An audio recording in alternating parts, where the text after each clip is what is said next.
ప్రభువైన యేసుక్రీస్తు నామములో వింటున్న మీ అందరికి వందనాలండి. దేవుడు ఒక వాక్యంతో మాట్లాడుతున్నాడు. యిర్మీయా గ్రంథము 32వ అధ్యాయము 27వ వచనంలో దేవుడు వాక్యంతో మాట్లాడుతున్నాడండి. యెహోవాను నేను సర్వశరీరులకు దేవుడను, నాకు అసాధ్యమైనది ఏదైనా ఉన్నదా అని వాక్యంతో మాట్లాడుతున్నాడండి. మనుషులకి అసాధ్యమేమో కానీ సమస్తం దేవుడికి సాధ్యమే అని ఈ వాక్యంతో దేవుడు మనతో మాట్లాడుతున్నాడు. దేవుడు నాకు ఈ కార్యం ఎందుకు చేయలేకపోతున్నాడు, దేవుడి విషయంలో ఈ కార్యం నేను ఎందుకు పొందుకోలేకపోతున్నాను, దేవుడే నాకు సహాయం ఎందుకు చేయలేకపోతున్నామని మనం చాలాసార్లు ఆలోచించే విషయంలో ఉంటామండి. దేవుడు ఏం మాట్లాడుతున్నాడంటే మనుషులకు అసాధ్యమేమో కానీ నమ్మితే సమస్తం దేవుడి సాధ్యమే అని దేవుడి వాక్యంతో మాట్లాడుతున్నాడండి.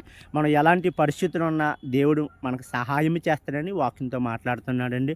మనం ఎలాంటి పరిస్థితులు ఉన్నా, మరి ఆది ఇబ్బందులు ఉన్నా, ఎలాంటి పరిస్థితులు ఉన్నా దేవుడు మనకు సహాయకుడిగా నిలబడతాడని వాక్యంతో మాట్లాడుతున్నాడండి.